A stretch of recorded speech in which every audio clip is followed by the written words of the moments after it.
Picture this. You're at dinner with someone you trust, and they tell you something true. Not a rumor, a fact. Maybe it's about the age of the universe. Maybe it's that the eye, the human eye, with its lens and its living wiring, was built over millions of years with no designer at all. And you feel it. Before you've weighed a single piece of evidence, before you've asked one honest question, the words arrive fully formed, with the weight of a verdict. No, there's just no way.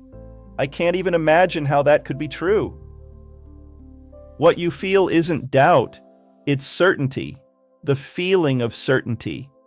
The case in your mind is already closed. That feeling, that warm, final, I can't picture it so it can't be real, is one of the most persuasive feelings a human being can have. It's also one of the most unreliable.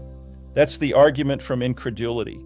The moment you treat the limits of your own imagination as the limits of what's real. And once you learn to feel it coming, you'll catch it everywhere. In debates, in headlines, in the mouths of experts, and, if you're honest, in yourself.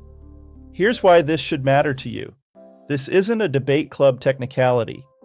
This is the fallacy that decides what you'll believe about your health, your money, and your vote.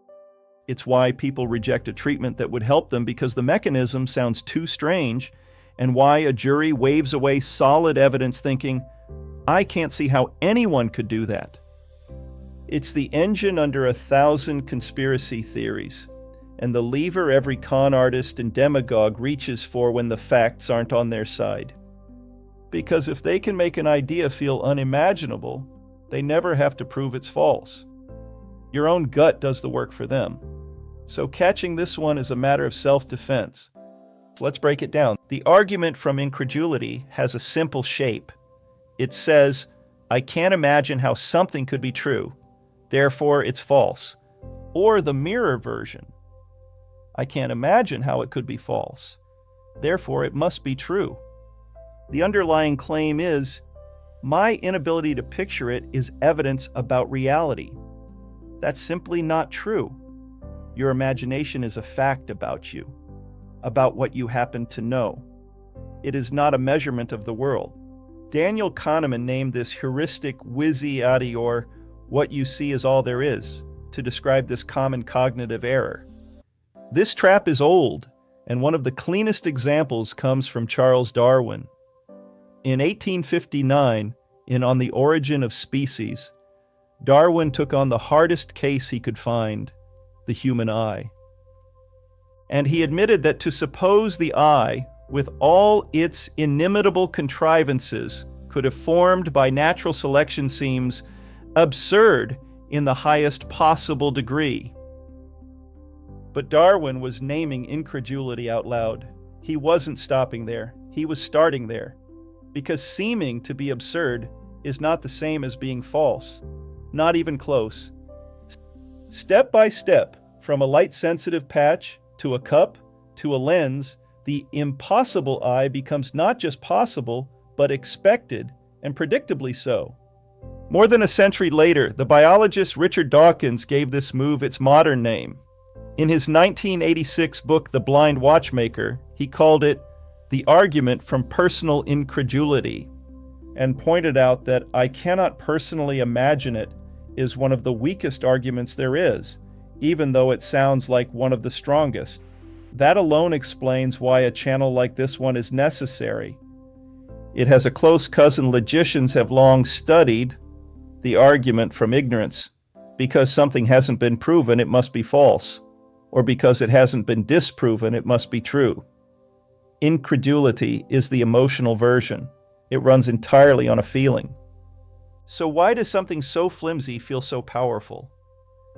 Look at the machinery of the mind. Your brain runs two systems. System 1 is fast, automatic, effortless. It runs on gut, on pattern, on feeling, and it never sleeps. System 2 is slow, deliberate, effortful. It does the math, checks the evidence.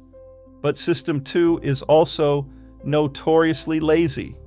When you meet a strange or complex claim, System 2 would have to do real work, and that's expensive. So System 1 offers a shortcut. It checks one quick thing. Can I picture this easily?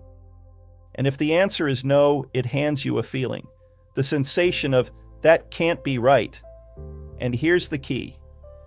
Your mind quietly swaps one question for another. The hard question, is this true? Gets replaced by an easy one. Can I imagine this? You answer the easy one and feel like you've answered the hard one. This cognitive sleight of hand is called the substitution heuristic, and that swap happens in a fraction of a second. The failure of imagination gets promoted instantly into a verdict about the world. Once you know the shape, you'll see it everywhere. Science denial, I can't see how the eye could evolve by accident, so it must have been designed. A failure to imagine the pathway, mistaken for proof there isn't one. The person can't imagine an ordinary explanation, so they reach for an extraordinary one.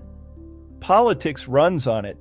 I can't believe anyone would vote for that candidate, so the whole thing must be rigged. And the courtroom. Ladies and gentlemen, use your common sense. Does that story really seem believable? Look at what just happened here. You were provided a permission structure by an attorney, an officer of the court, to not trust the evidence, to trust your gut feelings, which is to say, believe whatever you're feeling. When a feeling gets promoted to common sense and the evidence gets demoted to noise, you're watching this fallacy do its most dangerous work in the one room where it can cost someone their freedom. Now, here's what most people miss. The argument from incredulity doesn't feel like a bias. It feels like the opposite, like rigor. Like you're the tough-minded skeptic who refuses to be fooled. But look closely, and it's the reverse. Real skepticism asks for evidence. This asks for a feeling of familiarity. Real skepticism says, show me. This says, I can't picture it, so don't bother. One begins an investigation. The other is an excuse to stop thinking. And here's the twist that matters. This fallacy runs in both directions. It can make you a denier and a believer with equal force. I can't imagine how the universe could exist without a cause I understand. Therefore, my explanation must be right. That's the identical error that powers I can't imagine how evolution works. Therefore, it's false. Incredulity doesn't care what you conclude. It only cares that you stop at the edge of your imagination and call that edge the edge of reality. And one more cruel detail. The less you know about a subject, the easier it is to find something unimaginable. So the more confident this fallacy makes you feel. See my videos on the Dunning-Kruger effect for more detail. The gaps in your knowledge register not as gaps, but as impossibilities. So why can't we just decide to knock it off? Because the feeling of, that's impossible, is manufactured by System 1, and it often, not always, but often, arrives before System 2 is even awake. By the time your slow, reasonable mind shows up, the verdict is already in. And it's comfortable. It lets you dismiss an uncomfortable idea without the labor of learning anything, and it protects the worldview you already have. And from the inside, a failure of imagination and a flash of genuine insight feel exactly the same. That's what makes it so durable. It doesn't feel like a mistake, it feels like clarity. So here's how you fight back. This toolkit, after some effort and practice, becomes a set of critical thinking skills you can rely on. First, learn the tell. There's no way. That's absurd. It's obviously impossible. Treat those words, especially from your own mouth, as an alarm, not a conclusion. Second, separate the two claims. I can't imagine how this is true is not the same as this is false. Third, turn the statement into a question. I can't see how that works is a dead end. But how does that work is a door. Fourth, ask what it would take. What evidence would change your mind? If the honest answer is nothing, you're not reasoning anymore. You're defending a feeling. Fifth, go find the mechanism. 9 times out of 10, the thing you couldn't imagine, has a well-worked-out explanation one honest search away. And sixth, remember Darwin. When something strikes you as absurd in the highest possible order, turn it into a question and then answer it.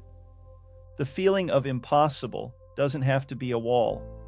It can be a signpost, pointing at exactly where you have the most to learn. So here's where we land. The argument from incredulity takes the boundary of your imagination and quietly relabels it the boundary of reality. But those are two different lines. One is the size of the universe. The other is only ever the size of what you happen to know so far. And the freeing news is that the second line can move. Every time you push past a "that's impossible" and find out how something actually works, your world gets a little bigger and a little truer. Incredulity is not the end of thought. Handled well, it's an invitation to begin. So stop treating "I can't imagine it" as a verdict and start treating it as a starting line. That's not just better reasoning. That's intellectual self-empowerment. Refusing to let the edges of your imagination become the cage you live in. And step back, because this matters for all of us. A society that treats "I can't imagine it" as proof can be steered by whoever is best at making the truth feel unbelievable and a lie feel obvious. But a citizen who can catch this fallacy, who can sit with a strange, uncomfortable, true idea long enough to examine it, is very hard to fool, and a nation of people like that is nearly impossible to manipulate. That's the whole project. Not to believe everything, not to doubt everything, but to make sure that what you accept and what you reject is decided by evidence and never by the accidental limits of your own imagination. For the Critical Thinking Literacy Channel, I'm John Bala, reminding you to think critically and choose wisely.